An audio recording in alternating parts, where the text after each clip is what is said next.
کے ساتھ ہی کتنا بڑا علاقہ جو ہے اس زمین کا وہ اللہ تعالیٰ نے اس امت کے قدموں تلے رکھا ہے۔ اگر آپ نے نقشہ دیکھا ہو دنیا کا تو آپ کو معلوم ہونا چاہیے کہ شمال میں جو بہت بڑا یہ نظر آتا ہے سائبیریا اور روس کا علاقہ، یہ سب غیر آباد ہے۔ اس طرح شمالی امریکہ میں بھی کینیڈا سے اوپر بڑے بڑے آپ کو بر اعظم سے نظر آئیں گے، سب غیر آباد ہے۔ جو آباد علاقہ ہے دنیا کا اور جو زرخیز علاقہ ہے دنیا کا، اس کا کتنا بڑا حصہ ہے کہ جو امت محمد صلی اللہ علیہ وسلم کے قدموں تلے۔ انڈونیشیا ملائیشیا سے چلے آئیے، اس کے بعد مسلسل چاہے کہیں مسلمان اقلیت میں تھوڑے بہت ہیں، لیکن پھر بنگلہ دیش آتا ہے، بڑی عظیم اکثریت کا ملک ہے۔ پھر بھارت میں اگرچہ اقلیت میں ہے لیکن 20 کروڑ مسلمان بھارت میں اس وقت ہے۔ پھر جو پاکستان سے شروع ہوا سلسلہ، افغانستان، ایران، چلتے جائیے ادھر ترکستان، چینی ترکستان، روسی ترکستان، پھر آگے چلیے عالم عرب، افریقہ کا پورا شمالی علاقہ، افریقہ کا تقریباً سارا وسطی علاقہ، یہ سب کیا ہے؟ کتنا بڑا رقبہ ہے، اور ہر طرح کی نعمت اللہ نے دی ہے۔ اس میں نباتات بھی ہیں، اس میں معدنیات بھی ہیں، اور سب سے بڑھ کر آج کی دنیا میں جو اہم ترین شے ہے کہ پیٹرول جو ہے، تیل جو ہے، اس کے سب سے بڑے ذخائر وہ ہیں کہ جو مسلمانوں کے قدمے تلے۔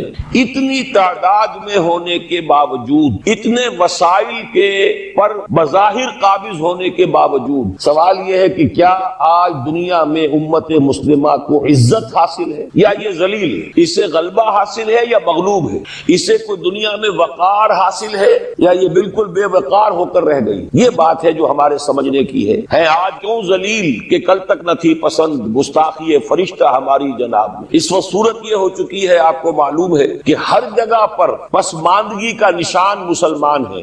ہمارے سارے وسائل پر دوسروں کا قبضہ ہے۔ ایک ہی شے رہ گئی تھی تیل، خلیج کا تیل، اس پر بھی آ کر امریکہ کی فوجیں ان کے سر پر بیٹھ گئی ہیں۔ سارا کا سارا تیل اب ان کے قبضے میں۔ ادھر خلیج کے دہانے کے دونوں طرف وہ اپنے مورچے بنا رہے ہیں تاکہ یہاں کسی کا داخلہ نہ ہو سکے۔ بڑے بڑے جتنے لوگ ہمارے ان سب کی دولت ان کے پاس ہے۔ کہنے کو تو سلطان اور برونائی دنیا کا امیر ترین آدمی ہے، لیکن دولت ہے کہاں اس کی؟ انویسٹڈ تو وہی ہے، اسی کے بینکوں میں ہے، انہی کی کمپنیوں میں ہے، کسی کے پاس کچھ نہیں ہے۔ سعودی عرب کے کوئی ڈالر دے تو کہاں ہے؟ جیسے شہنشاہ ایران کا جو اثاثہ تھا، سرمایہ تھا، جو سارا کا سارا انہوں نے جو ہے وہ فریز کر لیا، تو یہ دولت تو ساری وہی ہے۔ کہنے کو ہے کہ آپ کے اکاؤنٹ میں اتنا روپیہ ہے، لیکن سوال یہ ہے کہ وہ اکاؤنٹ فی الواقع کس کے قبضے میں؟ پھر آپ کو معلوم ہے کس طریقے سے مسلمانوں کے ساتھ سلوک ہو رہا ہے۔ ہر جگہ پر جہاں چاہے، جس طرح چاہے انہیں ستا لے۔ اور ان میں بھی سب سے بڑھ کر جو بات میں آپ سے کہوں گا، آج دنیا میں جتنے بڑے پیمانے پر محمد عربی صلی اللہ علیہ وسلم کی توہین و تذلیل ہوئی ہے،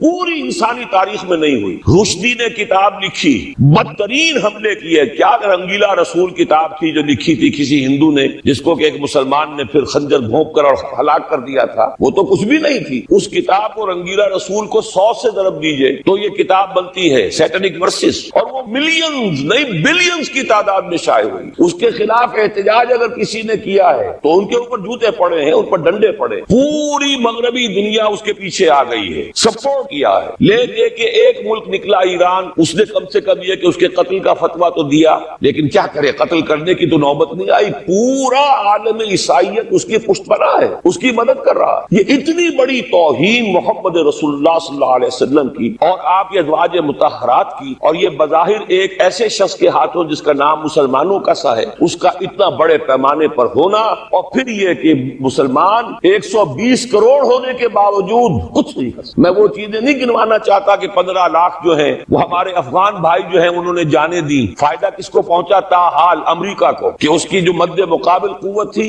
USSR وہ ختم ہو گئی۔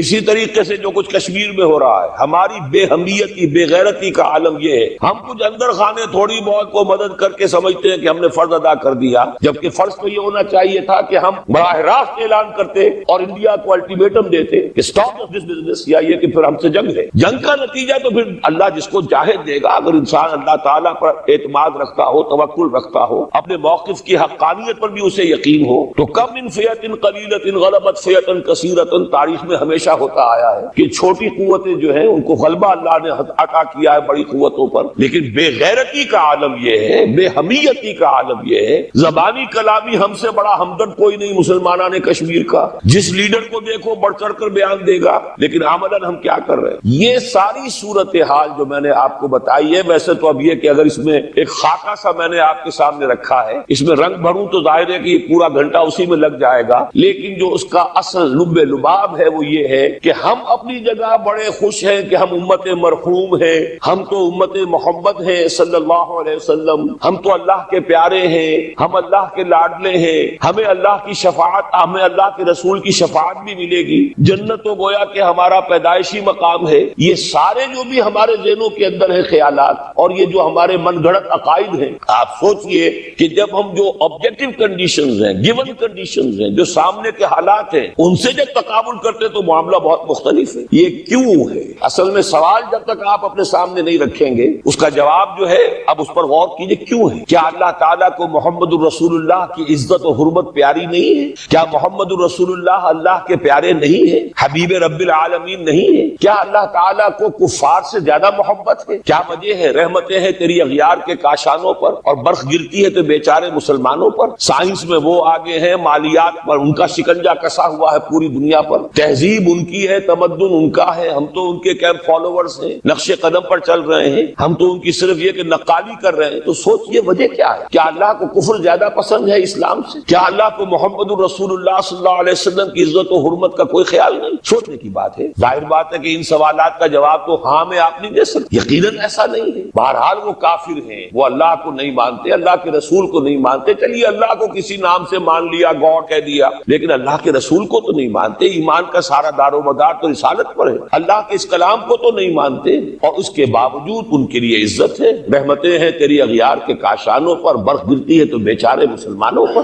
یہ ایک لمحہ فکریہ ہے، یہ سوچنے کی بات ہے کہ ایسا کیوں۔ اس کا جو جواب میں یا بنی اسرائیل اذکروا نعمتی التی انعمت علیکم واوفوا بعہدی اوف بعہدکم وایای فارہبون۔ بنی اسرائیل، چونکہ یہ لفظ پہلی مرتبہ قرآن مجید میں آ رہا ہے تو یہاں تھوڑی سی وضاحت کرنی ہوگی۔ ابن جو عربی میں بیٹے کے لیے آتا ہے ابن، اس میں جو شروع کا حمزہ ہے یہ در حقیقت اضافی، اصل لفظ جو ہے بے نون پر مشتمل، اسی لیے اس کی جمع سالم آتی ہے بنون۔ قرآن مجید میں المال والبنون زینت الحیات الدنیا، تو یہ جو اس کی جمع سالم ہے وہ در حقیقت بنون ہے، اور پھر اس کی حالت نسبی اور حالت جری بنین ہوگا، اور جب یہ مضاف بن جائے گا تو اس کا وہ نون گر جائے گا، تو اے بنی اسرائیل، اے اسرائیل کی اولاد۔ لفظی ترجمہ ہوگا اے اسرائیل کے بیٹوں، لیکن یہ کہ مراد اولاد ہے، اس میں برسبیل تغلیب اگرچہ خطاب مردوں سے ہو رہا ہے جیسے کہ قرآن مجید میں اکثر و بیشتر ہے، لیکن یہ کہ اس میں خواتین بھی شامل ہیں۔ تو یا بنی اسرائیل، اے اسرائیل کے بیٹے۔ اسرائیل سے مراد کیا ہے؟ اس پر اتفاق ہے، اجماع ہے، حضرت یعقوب کا یہ لقب ہے۔ البتہ یہ لفظ بنا ہے اسر اور ایل دو سے مل کر۔ ایل کا لفظ جو ہے وہ عبرانی زبان میں الہ کے، الہ اور ایل ویسے بھی قریب قریب ہے، اسی لیے تمام فرشتوں کے نام جبرائیل، میکائیل، اسرائیل، یہ تمام الفاظ کے ساتھ جو ایل آتا ہے یہ در حقیقت اسماعیل، اسماعیل بھی، سما اور ایل، چونکہ حضرت ابراہیم علیہ السلام نے دعا کی تھی پروردگار بیٹا عطا فرما، اس اعتبار سے جب اللہ تعالیٰ نے بیٹا عطا فرمایا تو اسماعیل نام رکھا، یعنی اللہ نے سن لیا۔ جیسے ہمارے ہاں دیہات میں یہ خاص طور پر جانگلی علاقہ جو کہلاتا ہے، اللہ ڈوایا، اللہ سنیا، یعنی یہ اللہ نے جس کے بارے میں ہماری دعا سنی اور ہماری استدعاء کو قبول فرمایا، تو یہ گویا کہ اسماعیل کے معنی یہ ہے۔ تو اسرائیل جو ہے اسر اور ایل سے مل کر بنا ہے۔ عبرانی اور عربی زبان کے بارے میں یہ اختلاف ہے، ایک رائے تو یہ ہے کہ ماں بیٹی کا رشتہ ہے، عربی زبان عبرانی سے نکلی ہوئی، لیکن زیادہ اکثر محققین کی رائے یہ ہے کہ یہ دونوں بہنیں ہیں، کوئی اور کامن زبان تھی سیمیٹک لینگویج ابتدائی جس سے کہ یہ دونوں زبانیں پھر وجود میں آئی ہیں، گویا کہ ان کے درمیان رشتہ جو ہے وہ بہنیں ہونے کا ہے، ماں اور بیٹی کا نہیں ہے، لیکن ظاہر بات ہے کہ مشابہت اور ان کے اندر جو ہے قرب جو ہے اور مناسبت وہ بہت نمایاں ہے۔ اسر کے دو ترجمے کیے ہیں، یہودی علماء تو اس پر بہت زیادہ جزم کے ساتھ قائم ہے کہ اسر سے مراد ہے بطن، یعنی رجل عظیم، جوان مرد، بہت باہمت انسان، اس لیے کہ ان کے ہاں یہ عقیدہ ہے اور بڑی تحریف جو ہوئی ہے تورات میں، اس میں ایسی ایسی باتیں بھی ہیں۔ حضرت یعقوب کی جو مدح کی گئی ہے اس میں اس حد تک مبالغہ ہے کہ حضرت یعقوب کی اللہ تعالیٰ کے ساتھ کشتی ہوئی اور اللہ کو پچھاڑ لیا حضرت یعقوب نے، تو معلوم یہ ہوا کہ یہ تو بڑے بہادر اور بہت جری انسان، اس اعتبار سے وہ بطل اور رجل کا ترجمہ کرتے ہیں اسر کا، لیکن یہ کہ صحیح ترجمہ جو ہے وہ اسر کا ہے بندہ، اب اس لیے کہ عربی کا لفظ جو بنا ہے اسیر، اسیری، کوئی کسی کا غلام ہے، اسیر، اسی سے لفظ اسرہ بنا ہے، اسرہ ہے کنبہ، کنبہ بھی آپس میں جڑا ہوا ہوتا ہے، ان کے بندھن ہوتے ہیں دوستی کے، محبت کے، اخوت کے، تو اسی طریقے سے یہ اسر کا لفظ آتا ہے کسی بندھن کے۔ اسیر جو ہے پچھلے زمانے میں جبکہ جیلوں کا رواج نہیں تھا، تو اگر کسی شخص کے ذمے کسی کسی کی کوئی رقم ہوتی تھی دینی تو اس شخص کو اس کے حوالے کر دیتے تھے، وہ اس کا ذاتی قیدی ہوتا تھا، ذاتی اسیر، اس کی تحویل میں رہتا تھا، جب تک کہ اس کے اعزاء اقارب آ کر وہ رقم ادا نہ کر دے وہ شخص اس کی تحویل میں رہتا تھا، وہ اس کا اسیر ہوتا تھا۔ اس اعتبار سے غلام کے معنی میں یہ لفظ جو ہے مستعمل ہے، تو اسرائیل کا ترجمہ ہوگا عبداللہ۔ اذان تو میں عرض کر رہا تھا کہ اسرائیل کا ترجمہ ہوا عبداللہ، گویا کہ اب تک ہم نے یا بنی اسرائیل کا ترجمہ کیا اے اللہ کے بندے کی اولاد، مراد ہے حضرت یعقوب علیہ السلام۔ حضرت یعقوب حضرت اسحاق کے بیٹے، حضرت اسحاق حضرت ابراہیم علیہ السلام کے دوسرے بیٹے ہیں۔ حضرت ابراہیم کو پہلا بیٹا اللہ نے عطا فرمایا اسماعیل، اسی لیے میں عرض کر چکا ہوں سما اور ایل سے مل کر بنا ہے۔ جو دعا کی تھی انہوں نے، اس دعا کا پہلا جواب جو ملا ہے اللہ تعالیٰ کی طرف سے، اس کی مقبولیت کا جو ظہور ہوا وہ حضرت اسماعیل کی شکل۔ پھر یہ کہ حضرت سارہ کو بھی اللہ تعالیٰ نے اولاد دی اور حضرت اسحاق پیدا ہوا۔ اس وقت یہ جو بشارت دی گئی ہے قرآن مجید میں متعدد مقامات پر آگے چل کر آئے گا کہ حضرت سارہ کے ہاں بھی اولاد ہونے کی جو بشارت حضرت ابراہیم علیہ السلام کو فرشتے دینے آئے تھے، اسی میں یہ بھی تھا کہ نہ صرف یہ کہ تمہیں ایک بیٹا عطا ہوگا بلکہ اس کے بعد پوتا بھی عطا ہوگا، گویا کہ ایک بہت جلیل القدر پوتا۔ اس اعتبار سے ایک رائے یہ ہے کہ یعقوب عقب سے بنا ہے، گویا کہ بشارت میں پہلے ہی سے شامل تھا حضرت یعقوب علیہ السلام کا ذکر بھی کہ اسحاق کے بعد اسحاق کے ہاں ایک بہت جلیل القدر بیٹے کی ولادت ہوگی اور اس کا نام یعقوب ہوگا، یعنی اسحاق کے بعد آنے والا، بیٹے کے بعد جو پوتا آتا۔ لیکن یہود کی رائے یہ ہے کہ حضرت یعقوب پیدا ہوئے ہیں اپنے بھائی عیسو کے ساتھ، یہ تمام بیٹے ہیں حضرت اسحاق علیہ السلام کے، دو بیٹے پیدا ہوئے بیک وقت، جڑواں بھائی۔ پہلے حضرت عیسو کی ولادت ہوئی ہے اور تورات کے الفاظ یہ کہ یعقوب اپنے بھائی عیسو کی ایڑیاں پکڑے ہوئے تولد ہوا، تو چونکہ حضرت عیسو کے بعد حضرت یعقوب کی ولادت ہوئی ہے تو گویا کہ اس وجہ سے ان کا نام حضرت اسحاق نے یعقوب رکھ دیا، عقب میں آنے والا، بعد میں آنے والا۔ بہرحال حضرت یعقوب علیہ السلام کی پھر 12 بیٹے ہیں جن کی تفصیل پوری موجود ہے۔ یہ تاریخ جو ہے بڑی ریکارڈڈ ہے، اس لیے کہ بنی اسرائیل کی یہ تاریخ جو ہے books of the old testament میں اس کی پوری تفصیل موجود۔ 4 بیویاں تھی حضرت یعقوب علیہ السلام کی جن سے 12 بیٹے ہوئے، 3 بیویوں سے 10 بیٹے تھے اور سب سے چھوٹی بیوی سے 2 بیٹے تھے حضرت یوسف اور بنیامین، اور ان دونوں سے حضرت یعقوب علیہ السلام کو بڑی محبت تھی۔ حضرت یوسف سے چونکہ یہ تاریخ شروع ہوتی ہے اس اعتبار سے کہ انہیں ان کے بھائیوں نے کنویں میں ڈالا، پھر اللہ تعالیٰ نے وہاں سے ان کے نکلنے کا سامان کیا، پھر مصر پہنچایا، پھر مختلف مراحل سے گزار کر انہیں وہاں ایک بہت اونچی پوزیشن تک پہنچایا، تو حضرت یوسف علیہ السلام سے اس اعتبار سے ان کی تاریخ شروع ہوتی ہے۔ 1906 قبل مسیح میں حضرت یوسف علیہ السلام کی پیدائش ہے، جہاں تک صحیح اندازہ کیا جا سکا ہے۔ یوں سمجھیے کہ آج سے تقریباً 4000 سال قبل یہ حضرت یوسف کی پیدائش ہے، اور حضرت یوسف پڑ پوتے ہیں حضرت ابراہیم کے۔ ان میں اگر آپ 200-250 سال کا اور اضافہ کریں تو آج سے کوئی 4,2500 سال قبل کی شخصیت بنتے ہیں حضرت ابراہیم علیہ السلام۔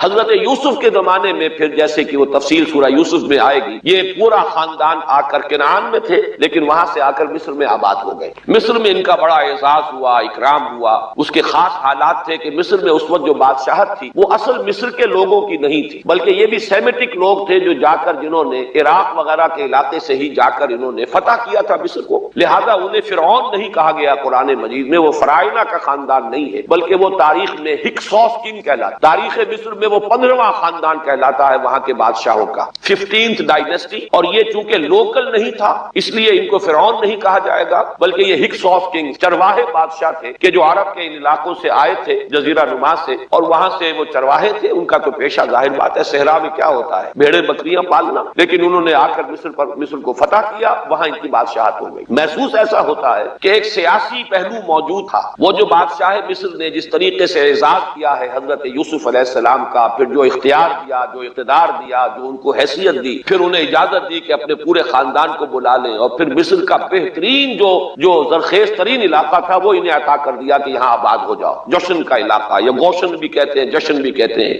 یہ جو نائل کا ڈیلٹا ہے کہ جو جا کر آپ کو معلوم ہے کہ دریا جو ہے جب بہت سی شاخوں میں تقسیم ہو جاتے ہیں سمندر میں گرنے سے قبل، تو وہ ڈیلٹا جو ہے زرخیز ترین علاقہ ہوتا ہے۔ آرٹیفیشل اریگیشن کے اور نظام تو تھے نہیں، جہاں دریا ہی چھوٹی چھوٹی نہروں کی شکل اختیار کر لے وہاں گویا کہ وہ فطری طور پر جو ہے بڑے وسیع رقبے کے اندر اریگیشن ہو سکتی ہے۔ تو اس ڈیلٹا کے علاقے میں بہترین علاقہ ان کو دیا گیا، وہاں آباد ہو جاؤ۔ وہاں یہ رہے ہیں گویا کہ پیرزادوں کی حیثیت، ابھی ان کے پاس کوئی شریعت نہیں، ابھی کوئی کتاب نہیں ملی، ابھی صرف یہ ایک خاندان ہے، حضرت ابراہیم کی نسل کا ایک خاندان، اس لیے کہ حضرت ابراہیم کی نسل میں حضرت اسماعیل کی نسل ہے کہ جو عرب میں آباد ہوئی، ان کی نسل میں پھر حضرت اسحاق کے بیٹوں میں سے بھی عیسو کی نسل وہ اور جگہ پر آباد ہوئی۔ اس اعتبار سے یوں نہ سمجھیے کہ نسل ابراہیم صرف ان پر مشتمل ہے۔ اسی طرح بنی قطورہ تیسری جو آپ کی اہلیہ تھی، ان کی اولاد بھی، تو گویا کہ یہ بہت وسیع حلقہ ہے جو اولاد ابراہیم کا ہے۔ تو اولاد ابراہیم میں سے ایک شاخ ہے جو آ کر، یعنی حضرت یعقوب کے 12 بیٹے اور حضرت یعقوب بھی آ کر یہاں آباد ہو گئے، اور یہاں پھر یہ کچھ عرصے تک تقریباً 100-150 برس تک تو بڑے عیش میں رہے۔ یہ تقریباً یوں سمجھیے کہ 1850 قبل مسیح میں ان کا داخلہ ہوا ہے مصر کے اندر، اور وہاں پر 150 برس جو ہے انہوں نے بڑے عیش میں گزارے ہیں۔ یہ پیرزادے تھے اس لیے کہ بادشاہ معتقد ہو چکا تھا حضرت یوسف علیہ السلام کا، اگرچہ یہ تو ثابت نہیں ہوتا کہ وہ ایمان لایا ہو حضرت یوسف علیہ السلام پر، اس کا کوئی ثبوت نہیں، لیکن معتقد تھا، اور ان کی نیکی کا، پارسائی کا، شرافت کا، ذہانت کا، صلاحیتوں کا اعتراف پوری قوم کو تھا، جس طریقے سے کہ انہوں نے اس ملک کی جو نیا ہے اس کو جس طرح پار لگایا ہے، وہ شدید ترین قحط کا جو ایک دور آیا اس میں سے، اور جتنا بہترین انتظام کیا اس کی بنا پر ان کی صلاحیتوں کے سب معترف۔ تو وہ 130 برس کی عمر میں غالباً ان کا انتقال ہوا ہے، اور 80 برس تک انہوں نے مصر پر گویا کہ جو سب سے زیادہ با اختیار شخص وہاں تھا بادشاہ کے بعد، بادشاہ اپنی جگہ پر تھا، لیکن یہ کہ جو بادشاہ کے بعد سب سے زیادہ با اختیار شخصیت تھی وہ حضرت یوسف کی تھی، 80 برس۔ اس عرصے میں، اور پھر یہ 150 برس جو میں نے عرض کیا ہے کہ اس میں یہ خوب پھلے پھولے، ان کی اولاد جو ہے وہ کثرت کے ساتھ پھیلی، لیکن اس کے بعد وہاں پھر ایک انقلاب آیا۔ اس انقلاب کو آپ کہیں گے جیسے کہ مختلف ممالک میں آتا ہے، اب سنز آف دی سوائل جو اس ملک کے رہنے والے تھے، اصل آبادی قبطیوں کی، انہوں نے بغاوت کی اور ہکسوس کنگز کو نکال دی، وہ خاندان ختم۔ جب وہ چلے گئے تو جو ہکسوس کنگز کے یہ گویا کہ بہت ہی منظور نظر تھے اور یہ مراعات یافتہ طبقہ تھا بنی اسرائیل کا، حضرت یعقوب کی اولاد کا، اب ان پر عتاب شروع ہوا، اب ان کا زوال آیا۔ تو یوں سمجھیے کہ تقریباً 400 برس اس کے بعد ان کے بڑی ہی شدت کے اور بڑی سخت غلامی کے، رفتہ رفتہ اس میں شدت پیدا ہوتی گئی ہے، لیکن یہ ہے کہ یہ 400 برس اس لیے کہ پھر 1300 قبل مسیح میں 550 برس بعد پھر ان کا ایکسوڈس ہوا ہے مصر سے، جب حضرت موسیٰ علیہ السلام کو اللہ تعالیٰ نے مبعوث فرمایا، پھر حضرت موسیٰ علیہ السلام ان کی نجات کا ذریعہ بنے، اور پھر مصر سے لے کر وہ انہیں نکلے ہیں، معجزانہ انداز میں ہی سمندر کو پھاڑ کر کے لیے اللہ نے راستہ بنایا ہے، قدم قدم پر معجزوں سے ان کی تائید کی ہے، کھانے پینے کے لیے صحرائے تیہ میں کچھ نہیں تھا تو من و سلوہ دیا ہے، پانی پینے کے لیے نہیں تھا تو ایک ضرب سے چٹان میں سے 12 چشمے جو ہے اللہ تعالیٰ نے بہا دیے کہ 12 قبیلے ہیں آپس میں لڑے نہ، کہیں پانی پینے پلانے پہ جھگڑا اور کہیں گھوڑا آگے بڑھانے پہ جھگڑا، قبائلی زندگی میں یہ بڑا سینسیٹیو ایشو ہوتا ہے، لہذا قد علم کل اناس مشربہم، ہر قبیلے کے لیے ایک گھاٹ معین ہو گیا، تمہارا چشمہ یہ ہے، تمہارا چشمہ یہ ہے، ایک ضرب سے 12 چشمے پھوٹ گئے۔ پھر انہیں وہاں کوہ طور کے قریب پڑاؤ ڈال کر ان کو وہاں چھوڑ کر حضرت موسیٰ علیہ السلام جو ہے اللہ تعالیٰ کی طلبی پر کوہ طور پر گئے ہیں، وہاں تورات عطا ہوئی۔ تو تورات کے عطا کیے جانے کے بعد اب سمجھیے کہ اب ان کی حیثیت ایک امت کی بن گئی، کتاب پر امت کی تشکیل، یہ امت مسلمہ قرآن مجید کی بنیاد پر امت، جب یہ کتاب دی گئی ہے اس کی بنیاد پر ایک شریعت دی گئی ہے، کتاب دی ہے، کتاب ہدایت ہے، تو اس نے امت کی شکل اختیار کی۔ یہی وجہ ہے کہ لفظ امت جو ہے قرآن مجید میں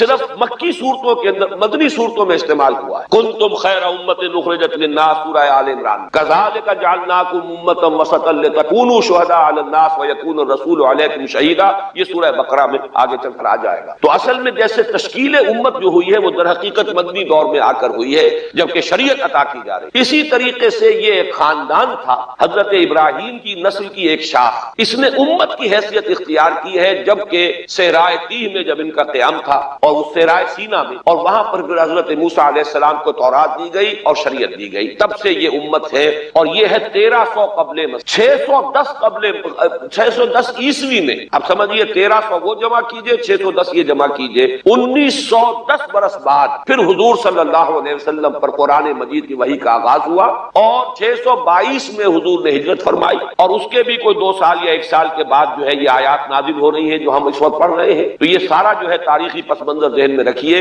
کہ یہ تقریباً 2000 برس کی تاریخ جو ہے ان کی بحیثیت امت، ویسے تو ان کی تاریخ اگر شروع کریں گے بنی اسرائیل تو حضرت یعقوب سے شروع ہونی چاہیے اور وہ اس سے زیادہ ہو جائے گی طویل، لیکن در حقیقت امت کی حیثیت سے ان کی تاریخ 2000 برس کی شمار ہوگی کہ 1300 قبل مسیح میں جب ہجرت کی ہے حضرت موسیٰ علیہ السلام نے اپنی قوم کو لے کر مصر سے، اور جب صحرائے سینا میں آئے ہیں، سینائی پیننسولا میں، اور پھر کتاب ملی ہے، تورات عطا کی گئی، شریعت عطا کی گئی، تب سے اس کا امت کی حیثیت سے آغاز ہوا۔ ایک بات اور نوٹ کر لیجئے، ان کو امت مسلمہ کیوں نہیں کہا گیا؟ اس کے لیے اس کا ایک سبب ہے۔ در حقیقت امت مسلمہ مسلمہ کا لفظ یا خیر امت یا امت کا لفظ جو ہے اس موجودہ امت کے لیے اس لیے استعمال کیا گیا ہے کہ یہ امت کسی ایک نسل پر مشتمل نہیں. یہ امیین اس کے نیوکلیس ہے، لیکن یہ کہ ہر نسل کے لوگ اس میں آ کر شامل ہوئے ہیں، ہر قوم جو ہے اس میں آ گئی ہے، اس لیے اس کا نام جو ہے وہ صفاتی ہے، امت مسلم. لیکن چونکہ یہ سابقہ امت مسلمہ ایک ہی نسل پر مشتمل ہے، حضور صلی اللہ علیہ وسلم سے پہلے کسی نبی اور کسی رسول کی بعثت اس کی قوم سے باہر نہیں، کسی ایک خاص قوم کی طرف بعثت ہوئی ہے، کسی خاص علاقے کی طرف بعثت ہوئی ہے. بعثت عمومی علاقہ فتح الناس، یہ صرف محمد الرسول اللہ صلی اللہ علیہ وسلم کی امتیازی شان ہے. وما ارسلناک الا کافۃ للناس بشیرا ونذیرا. اس اعتبار سے ان کا جو ہے اس میں علم گویا کہ بنی اسرائیل ہی ہے کہ جو برقرار رہا ہے، اے اسرائیل کی اولاد. اگرچہ میں اس موضوع پہ تقریریں کر چکا ہوں، لیکن آج پھر اس گفتگو کے حوالے سے بات چیزیں تازہ کرتا ہوں. اس وقت عالمی سطح پر یہودی جمع عیسائی بریکٹ میں کر لیں اور امریکہ جمع یورپ یہ بریکٹ میں کر لیں. ان کا اندر معاملہ کیا ہے؟ اصل جو ہے اس میں پیچھے مائنڈ ہے، ماسٹر مائنڈ، سازشی ذہن وہ یہود کا. باقی عیسائی اعلی کار بن گئے ہیں. جو 100% اعلی کار ہے یہود کا وہ پروٹیسٹنٹس ہیں. پروٹیسٹنٹزم یہود ہی نے پیدا کرایا. یہود ہی نے یورپ کے اندر سود کا رواج شروع کروایا، ورنہ سود حرام تھا. وہاں پر بھی یوزری بھی اور کمرشل انٹرسٹ بھی دونوں حرام تھے. یہ یہودیوں نے کروایا. اور پھر پہلا بینک بنوایا ہے انگلستان کے اندر، بینک آف انگلینڈ. اور جو پوپ کے خلاف بغاوت کرائی تو پہلی بغاوت ہوئی انگلستان کے اندر، جو چرچ آف انگلینڈ علیحدہ ہو گیا پوپ، اور اسی کو یہودیوں نے قرار دیا یہ ہمارا ماڈرن اسرائیل ہے. یہ اسرائیل ہمیں دیا ہے گاڈ نے، یہ جو ہے برطانیہ. اس کے کچھ عرصے کے بعد یہی جو ہے ایکسوڈس ہوا ہے اور وہ امریکہ میں جا کے آباد ہوئے. لہذا امریکہ کو بھی جیوز نے کہا ہے دس از اندر اسرائیل، یہ ہے ہمارے اصل اسرائیل، ماڈرن اسرائیل یہ ہے. اس لیے کہ جو انہیں وہاں پر اقتدار حاصل ہوا ہے، جو قوت حاصل ہوئی ہے، جس قدر دولت انہوں نے وہاں جمع کیا ہے، وہاں کے جس طریقے سے جکڑ لیا ہے حکومتوں کو، فرنگ کی رگے جہاں پنجے یہود میں. ٹھیک 100 سال پہلے علامہ اقبال یہ مشاہدہ کر کے آ گئے تھے یورپ میں، اور کون دیکھنے والا تھا کہ وہاں کیا ہو رہا ہے، بیہائنڈ دی سین کیا ہے، سامنے کیا ہے، پردے کے پیچھے کیا ہے. فرنگ کی رگے جہاں پنجے یہود. اس وقت فرنگ کا امام تھا برطانیہ، یہ وہ سلطنت تھی جس پر سورج کبھی غروب نہیں ہوتا تھا. آج وہ فرنگ کا امام امریکہ. افغان یہ برطانیہ تو اب وہ جو ایک نظم ہے کہ بچپن میں پڑھی تھی، London bridge is going down going down going down, اس کی مثال ہے. برطانیہ کی کوئی حیثیت ہی نہیں، ورلڈ پاور کی حیثیت نہیں ہے. وہ تو چھوٹا بھائی اس کو بنا رکھا امریکہ نے اپنا، تو اس حیثیت سے جو ہے اس کی کوئی حیثیت ہے، ورنہ کوئی اور حیثیت نہیں. بہرحال ان دونوں میں یہ ہے کہ پیچھے ماسٹر مائنڈ، سازشی ذہن، پلاننگ، اسکیم ساری یہودی. اعلی کار امریکہ سب سے بڑھ کر، اس کے بعد برطانیہ. اور اس میں اصل پروٹیسٹنٹس، ان میں بیپٹسٹ، ان میں اس سے بھی آگے بڑھ کر ایونجلسٹ، جن کو کہتے ہیں بورن اگین کرسچنز، جن کو کہتے ہیں نیو کنزرویٹو کرسچن. یہ تمام اصطلاحات آپ اخبارات میں پڑھتے ہوں گے، ان کو غور کرنا. یہ اصل اعلی کار، ان کو ایک نیا نام دیا گیا ہے کرسچین زائنسٹ. ایک یہودی زائنسٹ ہیں، سارے یہودی زائنسٹ نہیں ہیں، بہت سے یہودی ہیں جو یہ زائنسٹ کے مخالف ہیں. چنانچہ میری ہیوسٹن میں ملاقات ہوئی تھی ڈاکٹر وشو براڈ، بہت بڑا پروفیسر ایمیریٹس یہودی. لیکن یہ کہ اس نے کہا، بڑے اجتماع میں کہا، ہمارا اجلاس تھا وہاں پر، ہم نے یہ جو ہے بلایا تھا ایک یہودی، ایک عیسائی اور ایک مسلمان، تینوں جو ہیں وہ تقریریں کریں. نے کہا تھا کہ وی آر ناٹ سپورٹنگ اسرائیل. اس نے وہ عیسائی جو آیا ہوا تھا پروفیسر، اس نے کہا they are supporting Israel, we are not supporting Israel. اسی طرح میری جو ہوئی تھی round table conference, round table, اس میں ایک یہودی پروفیسر تھے، وہ ہسٹری کے پروفیسر، میں نام بھول رہا ہوں ان کا. انہوں نے کہا آئی ایم اینٹی زائنسٹ، میں زائنسٹ کے خلاف ہوں. تو زائنسٹ جو ہے اصل میں ایک سیکولر یہودیوں کی تحریک ہے، اور اس کے سب سے بڑے سپورٹرز کرسچین زائنسٹ وہ امریکہ میں بیٹھے. یہ ہے صورتحال. یہ جان لیجیے کیتھولکس جو ہیں یہ اتنے پرو یہودی نہیں ہیں. اب رفتہ رفتہ وہ بھی اس کے اندر آ کر شامل ہو گئے. یورپ جو ہے زیادہ کیتھولکس، رومن کیتھولکس کا یہ بھی آپ نے جملہ پڑھ سنا ہوگا کہ یہ جو ترکی جو ہے ہمارا ملک، یہ جو کوشش کرتا رہتا ہے گھسنے کی یورپین یونین کے اندر. تو ایک دفعہ جان شراک نے کہا تھا، بڑا پیارا جملہ تھا، why doesn't Turkey understand that we are a Christian club. یہ ہماری جو یونین ہے یورپین، یہ تو کرسچین کلب ہے، وہ مسلمان ہے، وہ کس وجہ سے آنا چاہتا ہے بندہ، کیوں تو خود داخل ہونا چاہتا ہے. Why doesn't Turkey understand that we are a Christian club. لیکن یہ ہے رومن کیتھولکس، اور ان کا میں بعد میں آپ کو بتاؤں گا. یہی آپ کو معلوم ہے کہ یورپ نے عام طور پر اسرائیل کا اتنا ساتھ نہیں دیا جتنا امریکہ دیتا رہا، اور کسی درجے میں ان کے دلوں میں سافٹ کارنر جو ہے عرب فلسطینیوں کے لیے بھی رہا. یہ معاملہ ایران کے بارے میں بھی رہا ہے، جس قدر اسٹرانگ ایکشن امریکہ لینا چاہتا ہے یہ جو ہے اس کے ساتھ نہیں. یہ دونوں کا فرق ہے، وہ میں اس کا ایک بنیاد بعد میں بتا دوں گا. بہرحال ان کا ایک جو ایجنڈا ہے وہ دو، سمجھیے کہ دو اس کے نکات، دو رسیوں کے مانند یہ آپس میں بٹا ہوا ہے. پہلا، عالم اسلام کے مادی، عالم اسلام کے کے مادی اور مالیاتی وسائل خصوصاً تیل پر قبضہ، یہ ان کا دنیاوی اعتبار سے، دولت کے اعتبار سے، وسائل کے اعتبار سے اس وقت کا ایجنڈا ہے۔ ویسے تو اس سے اوپر وہ چاہتے ہیں پوری دنیا پر، وہ تو بات کی بات ہے کہ ابھی نہ وہ روس کو چھیڑ رہے ہیں نہ چین کو چھیڑ رہے ہیں۔ چین تو ان کا سب سے بڑا جو ہے بزنس پارٹنر ہے، سب سے بڑا، اور چین کو رفتہ رفتہ وہ اپنی لائن پر لا رہے ہیں۔ اب تو صرف یہ کہ وہ ایک پارٹی گورنمنٹ وہاں رہ گئی ہے جو کہ کمیونزم کے دور کی یادگار ہے، باقی ان کی جو اکانومی ہے وہ تو آ چکی ہے اسی رخ پر جو یورپ کی ہے، مغرب کی ہے۔ نمبر 2 ایجنڈا کیا ہے؟ دنیا میں کہیں بھی اسلام کے بحیثیت ایک نظام زندگی ظاہر ہونے کا کوئی موقع نہیں دینا۔ We have to nip the evil in the bud at any cost۔ یہ ان کے ایجنڈے کا دوسرا، یہ دو انٹرٹوائنڈ، جیسے آپ لڑیوں کو پٹ دے کر رسی بناتے ہیں، ایسے یہ دو لڑیے ہیں۔ اسلام کا پولیٹیکل سوشو اکنامک سسٹم کہیں نہ آ جائے، ہو نہ جائے آشکارا شر پیغمبر کا، یہ ابلیس نے کنکلوڈ کیا، وہ جو ابلیس کی مجلس شورا ہے، ہو نہ جائے آشکارا شر پیغمبر، کہیں ایسا نہ ہو کہ پیغمبر کی شریعت دنیا کے سامنے آ جائے، پیغمبر کا نظام آ جائے۔ الحذر، آئین پیغمبر سے 100 بار الحذر، حافظ ناموس زن، مرد آزما مرد آفری، یہ معاشرت کی نظام ہو گیا۔ موت کا پیغام ہر نوع غلامی کے لیے، نہ کوئی فخور و خاکہ، نہ گدائے رہنشی، یہ سیاسی نظام آ گیا، اور کرتا ہے دولت کو ہر آلودگی سے پاک و صاف، منعموں کو مال و دولت کا بناتا ہے امین۔ تم دولت کے امین و مالک نہیں ہو، اور اس سے بڑھ کر اور کیا فکر و عمل کا انقلاب، بادشاہوں کی نہیں اللہ کی ہے یہ زمین، ان الارض للہ، یہ نظام کہیں نہ آ جائے، یہ ہے جس پہ کہ وہ خطرہ محسوس کر رہا تھا۔ اور اس کے بعد یہ کہتے ہیں یہ تو تھا عصر حاضر کے تقاضے، لیکن یہ کہ صورتحال کیا ہے، ہو نہ جائے آشکارا شرع پیغمبر کہیں ہے یہی، یہ معاملہ اس طرح رکھو کہ خود مومن ہے محروم یقین، یہ غنیمت ہے کہ خود مومن ہے محروم یقین۔ ہمیں اگر کوئی سہارا ملتا ہے تو اس سے کہ مومنوں کو بھی، نام نہاد مسلمانوں کو بھی اپنے اس نظام پر یقین، وہ نماز پر یقین رکھتے ہیں، روزے پر رکھتے ہیں، زکوٰۃ کو بھی دو بھی اللہ تعالیٰ نے جس کو توفیق دیتا ہے، حج کرتے ہیں، عمرے کرتے ہیں، یہ ہے سب، لیکن یہ کہ یہ غنیمت ہے، چشم عالم سے رہے یہ پوشیدہ یہ آئین تو خوب۔ وہ ابلیس کہتا ہے کہ یہ آئین چشم عالم سے پوشیدہ رہنا چاہیے، یہ غنیمت ہے کہ خود مومن ہے محروم یقین۔ ہمارے لیے جو ہے اگر کوئی سانس لینے کی جگہ ہے وہ یہ ہے، حوصلہ افزائی اگر ہے تو اس میں ہے کہ خود مومن محروم یقین، اس کے سامنے وہ راستہ ہے۔ اب لیجیے یہودیوں کے ایجنڈے کو میں تجزیہ کر رہا ہوں۔ سب سے پہلے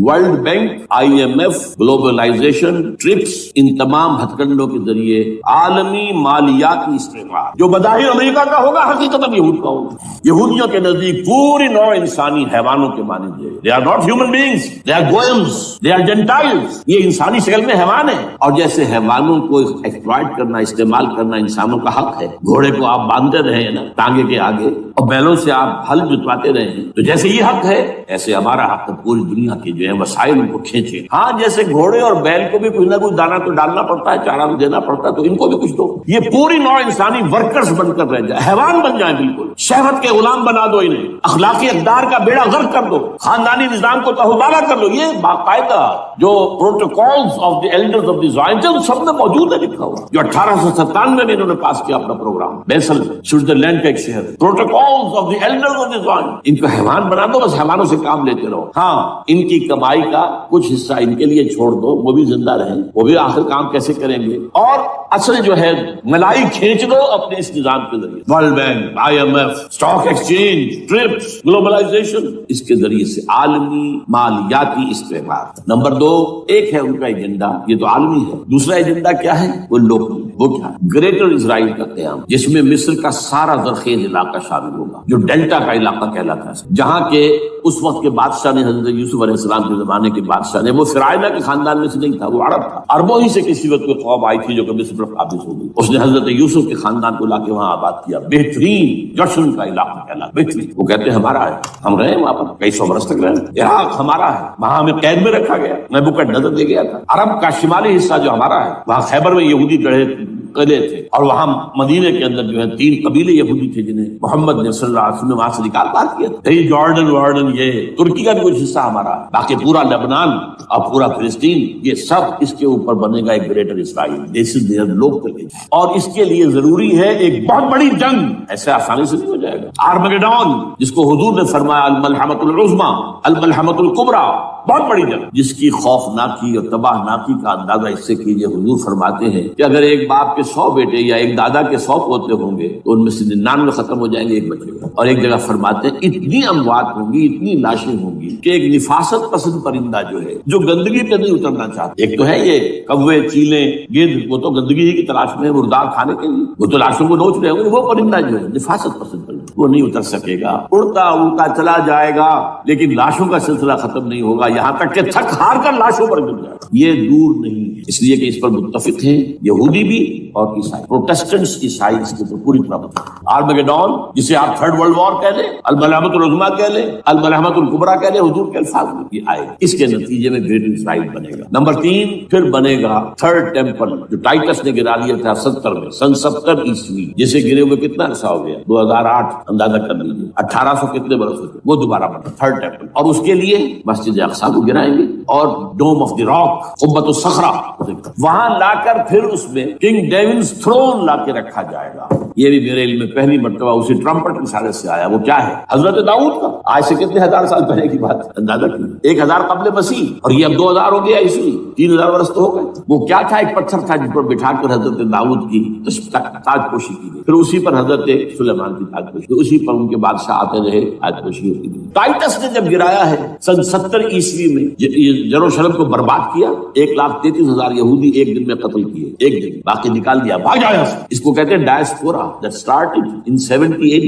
یہ منتشر ہو گیا، جس کا جہاز سی سمایا چلا گیا، یورپ میں چلے گئے، شمالی افریقہ میں، مسلمان ملکوں میں، انڈیا میں آ گئے، ایران میں آ گئے، سب جگہ وہاں سے نکال دیے ڈائسپورا. بہرحال وہاں سے وہ ٹائٹس وہ پتھر لے گیا، وہ روم میں لے گیا. روم سے کسی طرح وہ آئرلینڈ پہنچ گیا. آئرلینڈ پیور کیتھولک ملک ہے، آپ کو معلوم ہے، اور وہاں پر پروٹیسٹنٹس کی اور کیتھولکس کی جنگیں ہوتی رہتی. کبھی بھی شیعہ سنی مسلمانوں کی اس طور سے خانہ جنگی نہیں ہوئی ہے جیسے کہ وہاں ان دو عیسائیوں میں کیتھولکس اور پروٹیسٹنٹس میں ہوتی. وہ رومن کیتھولک ملک ہے. وہاں سے وہ انگلینڈ میں آیا. انگلینڈ میں جب آ گیا، بلکہ وہاں سے اسکاٹ لینڈ سے انگلینڈ میں پھر اس کو ایک کرسی کے اندر اس کی سیٹ کی حیثیت سے بنا کر ایک تھرون کی شکل دے دی گئی.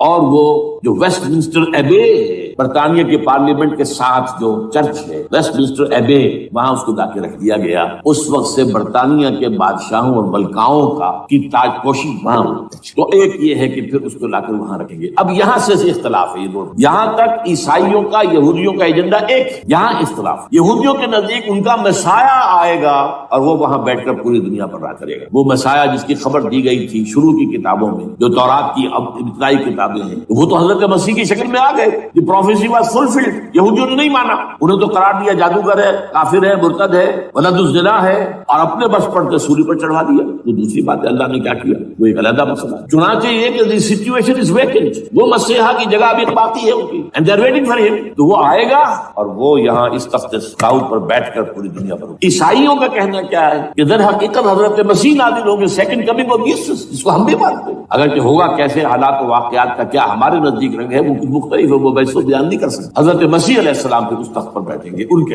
عیسائیوں کے مطابق. چنانچہ پوپ جو مر گیا ہے، پال سیکنڈ، اس کو یہ ٹرمپٹ والے کہتے ہیں شیطان. اور ان کا کہنا یہ ہے کہ اس شیطان نے the old ancient Roman holy Roman empire کو ریوائیو کیا ہے یونائٹڈ یورپ بنا کر. اور ان کا مقصد کیا ہے کہ یہ فلسطین میں ایک رومن کیتھولک حکومت قائم کرنا چاہتے. یہودی اپنی حکومت چاہتے جو ہے، اور وہ اپنی حکومت چاہتے. یہ ان کا کہنا ہے. یہ میں نہیں جانتا کہ اس میں کس حد تک ایک دوسرے پر الزام درست. لیکن جیسے کہ آپ کو معلوم ہے کہ انڈونیشیا کے اندر بھی ہوا تھا، ایک جزیرے کو تقسیم کر دیا، ایک حصہ جو ہے اس کا وہ رومن کیتھولک ریاست بن گیا. شاید نائجیریا میں بھی اس طرح کا معاملہ ہوا ہے تھوڑے علاقے کے اندر، وغیرہ وغیرہ. تو یہ ہے. لیکن بہرحال یہ ان کا.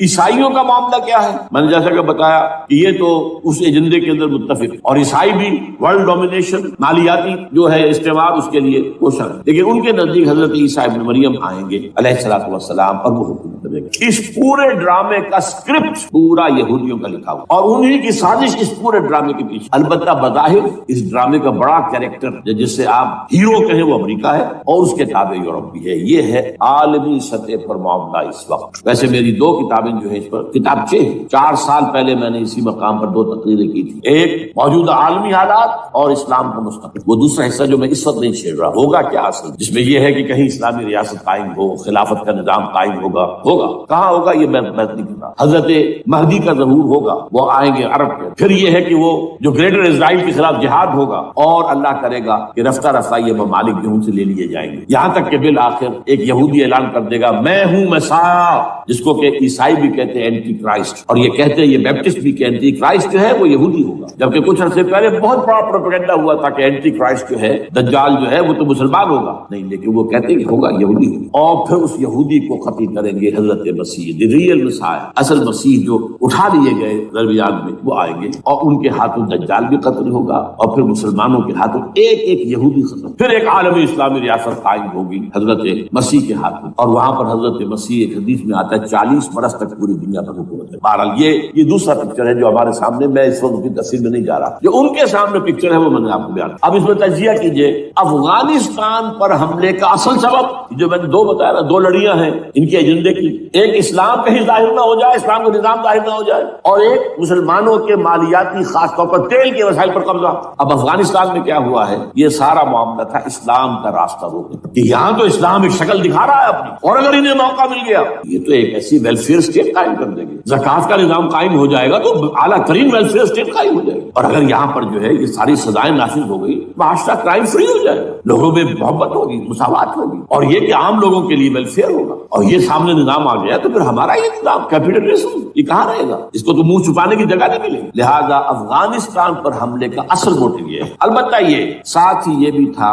کہ افغانستان کے راستے سے سینٹرل ایشین اسٹیٹس جو ہیں ان سے پائپ لائنیں لا کر اور وہ پھر کہیں گوادر کے آس پاس سمندر تک لائے جائے تاکہ ہم وہاں کے جو ہے ڈرین کر سکیں، جو تیل اور گیس کے ذخائر ہیں سینٹرل ایشین اسٹیٹس کے اندر جو مسلمان اسٹیٹس ہیں، تو اس کے لیے راستہ جو ہے وہ لینا چاہتے تھے افغانستان سے۔ اب وہ جہاں تک افغانستان کا تعلق ہے وہ تو ان کے قبضے میں ہے، جب چاہے کر لیں۔ اب پاکستان کا معاملہ جو تھا وہ جیسا کہ میں نے کہا کہ اس کا راستہ وہ رک گیا جبکہ انہیں واپس جانا پڑ گیا، لیکن انہوں نے افغانستان میں کوشش کی طالبان کے زمانے میں، یونیکول جو ہے ان کی سب سے بڑی جو ہے کمپنی ہے، اس نے مذاکرات کیے، وہ دیکھ کر حیران رہ گئے کہ یہ ان پڑھ، یہ ملے ملاٹے جو ہیں یہ تو بڑے ٹف بارگینر ہیں، اس طریقے سے پاؤں جما کر طالبان نے جو ان کے ساتھ مذاکرات کیے ہیں اور ان سے اپنی شرطیں پیش کی ہیں کہ وہ گھبرا کر بھاگ گئے۔ یہ صورتحال بھی تھی افغانستان پر قبضہ کرنے میں، لیکن یہ ہے کہ اصل کیا تھا کہ وہ اسلام کی کوئی شکل دنیا کے سامنے نہ آنے، جو ان کا میجر ہے۔ اسی لیے پورا عالم کفر جمع ہے، امریکہ، یورپ، روس، چین، سب جمع، بھارت تو ہے یہ سب جمع۔ آپ نے یاد ہو گیا جب لال مسجد کا حادثہ ہوا ہے اور ہمارا یہ بدبخت اور بدمعاش انسان، اس نے صرف خود جان بوجھ کر اسے بڑھایا، ایک پرنسی کو گھوڑا بنایا، اس میں پھر شگاف کیا اور شاباش لی ہے۔ امریکہ سے شاباش آ گئی، نیٹو سے شاباش آ گئی، رشیا سے شاباش آ گئی، چائنا سے شاباش۔ وہ چونکہ محسوس کر رہا تھا کہ اندرون ملک تو میری اب کشتی ڈگمگا رہی ہے، ڈاوا ڈول ہے، I have to have more support from outside اور for that I have to do it۔ کہ دیکھو میرے عین قلب میں پاکستان کے یہ پھوڑا نکل آیا تھا، یہ بنیاد پرستی کا اور یہ شدت پسندی کا اور یہ تنگ نظری کا اور یہ فلاں کا، یہ دہشت گردی کا، اور میں نے دیکھو کیسے اس میں چیرا دیا، کتنے لوگوں کو ختم کر دیا۔ اچھا اس میں یہ بھی ذہن میں رکھیے کہ افغانستان کے بارے میں یہودیوں کے علم میں ہے کہ حضور کی حدیثیں کیا ہے۔ حضور کی حدیث ہے یخرج من خراسان رایات سود، خراسان کے علاقے سے کالے جھنڈے لے کر فوجیں چلیں گی، لا یردھا شیء، کوئی طاقت ان کو رخ نہیں موڑ سکے گی، حتی تنصب بإیلیا، یہاں تک کہ وہ آ کے بیت المقدس میں جھنڈے گاڑ دیں۔ دے نو اٹ، یہ جان لیجیے یہ لوگ پڑھے لکھے لوگ ہیں۔ میں آپ کو ایک واقعہ سناتا ہوں، جب 1967 میں یہودیوں کو فتح ہوئی بہت بڑی اور پورا یروشلم اب ان کے قبضے میں آ گیا، ایسٹ یروشلم جو کہ ابھی جارڈن کے قبضے میں تھا، تو جب موشے دایان تھا وہ کھانا وہ داخل ہوا فاتح کی حیثیت سے، تو اس کے ساتھ ایک ربائی تھا، بہت بڑا چیف ربائی یہودیوں کا، بہت بڑا عالم، اور وہ رو پڑا تھا، تو فتح کا وقت خوشی کا رویا۔ So this is the beginning of the end, یہ الفاظ آئے اخبارات، گویا کہ اب یہ آخری ڈرامہ جو ہے شروع ہو گیا۔ وہ آخری ڈرامہ انہیں معلوم ہے ان کی تباہی پر ختم ہونا۔ اس میں حضرت مسیح کے نزول کے بعد یہ ٹرمپٹ والا بھی لکھتا ہے کہ 80% یہودی قتل ہو جائے، اور میں سمجھتا ہوں کہ 20% اگر صحیح ہے اس کی بات تو وہ ہوں گے جو اب حضرت مسیح پر ایمان لے آئے، باقی 80% اپنے اس کفر پر اڑے رہیں گے اور قتل۔ اسی طرح حضور کی ایک حدیث ہے کہ جب یہودیوں کا قتل عام ہو رہا ہو، اگر مسلمان قتل کریں گے تو اگر کسی درخت کے پیچھے یہودی چھپا ہوگا تو درخت پکارے گا، اے مسلمان، یا عبداللہ آؤ ادھر، یہ میرے پیچھے یہودی چھپا ہوا، قتل کرو۔ کسی پتھر کے پیچھے چھپے گا تو پتھر بولے گا، سوائے ایک درخت غرقد کے، غرقد یہودیوں کے درخت ہے، وہ پناہ دے گا، اور آج اسرائیل میں سب سے بڑی پلانٹیشن غرقد کی ہے۔ اسی لیے افغانستان، خراسان، یہ افغانستان کا ہارٹ ہے افغانستان۔ اور یہ بھی جان لیجیے ہمارا جو مالاکنڈ سے اوپر کا علاقہ ہے یہ بھی خراسان کا حصہ، اولڈ خراسان، جیسے گریٹر خراسان کہا جاتا ہے ہسٹری میں۔ ایک میں نے ایرانی سے پوچھا تھا اس کے بارے میں، تو اس نے کہا خراسان ہمارا ایک صوبہ ہے۔ میں نے کہا وہ تو مجھے معلوم ہے، جس کا دارالخلافہ مشہد ہے اور یہ ان کا مقدس شہر ہے، وہ تو اسے مکے کی طرح سمجھتے ہیں۔ بہرحال میں نے کہا میں پوچھ رہا ہوں پرانا خراسان بزرگ، تو خراسان بزرگ کا انہوں نے بتایا پورا افغانستان اس میں شامل، اور پھر یہ اسٹیٹس جو ہیں سینٹرل ایشین اسٹیٹس اور ایران کا ایک حصہ اور پاکستان کا ایک حصہ، یہ جو مالاکنڈ کا، اور یہ بڑی معنی خیز بات ہے کہ وہی مالاکنڈ سے تحریک چلی ہے جو اصل تحریک ہے طالبان پاکستان، وہ سوات سے چلی۔ بہرحال اس وجہ سے اس پہلو سے یہ جو ہے افغانستان پر حملے کا سب سے بڑا سبب وہ تھا۔ دوسرا جو تھا وہ یہ کہ ان کو جو پائپ لائن لے کے آنی تھی اس کے لیے، لیکن وہ ظاہر بات ہے کہ اس میں جو ہے جو طالبان نے وہ ان کی چکمے میں نہیں آئے۔ اس پر ایک کتاب ہے کہ جو انگریزی میں ہے Abid Ullah Jan, Afghanistan the genesis of the last crusade, Afghanistan سے آخری صلیبی جنگ کا سلسلہ شروع ہو رہا ہے۔ بہت جو ہے چشم کشا ہے، معلومات افزا ہے، انگریزی میں ہے۔ اچھا عراق میں معاملہ برعکس تھا، عراق میں تیل کا معاملہ بھی تھا تو صرف امریکہ کا تھا۔ جو یورپ ہے وہ زیادہ تر کیسپین کے ایریا کے تیل کی طرف نگاہیں رکھتا ہے، یہ جو ہے یہ اصل میں سارا جو ہے یہ امریکہ کا معاملہ۔ اور دوسری طرف یہ کہ یہاں کو مذہبی سلسلہ نہیں تھا، حالانکہ تھا، وہ یہودیوں کا تھا۔ وہ کیا تھا؟ Extension, first step towards the establishment of Greater Israel. یہ بات اچھی طرح سمجھ۔ یہاں پہ تیل کا معاملہ بھی میں نے کہا تھا دو لڑیاں ہیں جو چل رہی ہیں۔ تیل کا معاملہ یہاں خاص طور پر عراق کے اندر زیادہ، افغانستان میں بہت کم، لیکن یہ کہ یہاں پر بھی جو اصل ہے بیہائنڈ دی سین، جو اصل چیز کیا ہے کہ گریٹر اسرائیل کے قیام کی طرف پہلا قدم۔ میں یاد دلاتا ہوں آپ کو کہ فرسٹ گلف وار ہوئی تھی جس میں عراق کا بھرکس نکال دیا گیا، اس کے اختتام پر کہا تھا شوارز کرافٹ جو ان کا کمانڈر ان چیف تھا الائڈ فورسز، اس نے صاف کہا تھا، مجھے آج تک ایک لفظ یاد ہے، we fought this war for the protection of Israel. اور اب جو ابھی ہوا معاملہ، جب صدام گرا ہے، اس کا مجسمہ بھی گرا ہے، تو اس کے بعد وہ شخص، وہ بدبخت، وہ خبیث جو ابھی پڑا ہوا قومے میں، شیرون نے کہا تھا ان قریب عراق پر ہماری حکومت ہے۔ اور اس سے پہلے تو ہم صرف عراق میں سے یوفریٹس تک کا علاقہ مانگتے تھے، دریائے فرات تک کا۔ اب ہمارا مطالبہ یہ ہے کہ ہم تو در حقیقت دجلہ تک جائیں گے، دجلہ، تاکہ پورا کا پورا جو فرٹائل جو دوآبا ہے دجلہ اور فرات کے درمیان کا بہترین علاقہ، وہ سارا ہمارے پاس۔ اس سے آپ اندازہ کر لیجیے کہ یہ دونوں چیزیں جو ہیں دونوں جگہ موجود ہیں۔ وہاں مذہبی زیادہ ہے افغانستان کا، لہذا یہاں بہت بڑی جو ہے کولیشن بن گئی۔ عراق میں تو وہ کولیشن نہیں بن سکتی، یورپ بھی ساتھ نہیں آیا، یورپ بھی ساتھ نہیں آیا، America had to go it alone, اسے کرنا پڑا۔ زیادہ سے زیادہ کوئی ٹوکن، آسٹریلیا کا کوئی ٹوکن معاملہ جو ہے برطانیہ کا کچھ شاید ٹوکن ٹائپ جو ہے، وہی یہ کامن ویلتھ پرانی جو ہے چلی آ رہی ہے، اس میں شاید کینیڈا کا، باقی تو کوئی۔ یہ جو آل ورلڈ کولیشن بنی تھی وہ افغانستان کے خلاف کیوں ہے؟ یہاں سے اسلام کی ریسرجنس کا اندیشہ ہے۔ یخرج من خراسان رایات سود لا يردها شیء حتی تنصب ایلیا۔ حضور کے زمانے میں ایلیا جو ہے وہ کن کے قبضے میں تھا؟ عیسائی۔ اس کے بعد ہمارے قبضے میں آیا، لیکن پھر کروسیڈرز نے ہم سے لے لیا تھا، اور 88 برس وہ عیسائیوں کے پاس ہے، 1099 عیسوی سے لے کر 1187 تک۔ اب پھر یہود کا قبضہ، پہلے عیسائیوں کا تھا، اب یہود کا۔ اب ان سے لینا واپس، پہلی مرتبہ بھی عرب نہیں لے سکے تھے، کھونے والے عرب تھے، واپس لینے والا کرد تھا صلاح الدین ایوبی رحمۃ اللہ۔ اب بھی کھونے والے عرب ہیں، مصر اور شام اور اردن، تینوں کا مقابلہ کیا اس نے، اسرائیل نے، اور قبضہ کیا پورے ویسٹ بینک پر، گولان ہائٹس پر، سینائی پیننسولا پر، اور یہ کھو دیا ہم نے اپنے ہاتھ سے۔ اور اب بھی عربوں میں تو کوئی دم نہیں، کوئی جان نہیں، ان کو عیاشیوں نے، دولت مندی نے بالکل تباہ و برباد کھوکھلا کر کے رکھی۔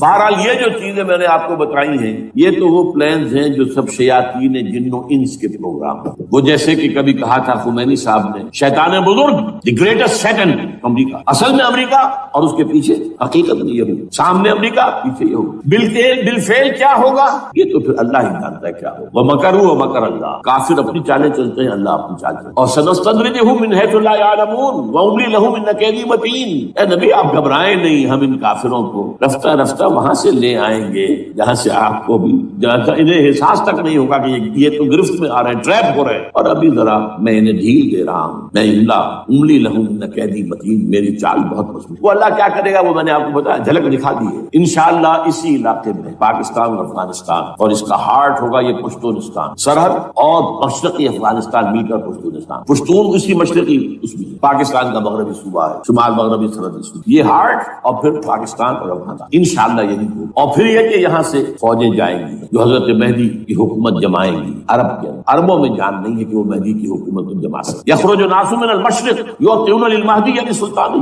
مشرق کی طرف کے کسی ملک سے فوجیں آئیں گی جو مہدی کی حکومت قائم کرے. عربوں میں دم. بہرحال ہوگا کیا وہ میں نے کہا کہ یہ تو اللہ کے ہاتھ میں ہے. اب یہ کہ کرنا کیا چاہیے، یہ ہے میری تقریر کا آخری. دیکھیے ذوالفقار مرزا نے جو کچھ کہا اور سید قائم علی شاہ، میں خوشائند سمجھ رہا ہوں کہ طالبانائزیشن اور ہے، اسلامائزیشن اور ہے. ٹھیک ہے، چلیے آواز مکی اور مکی. طالبانائزیشن کے اندر کچھ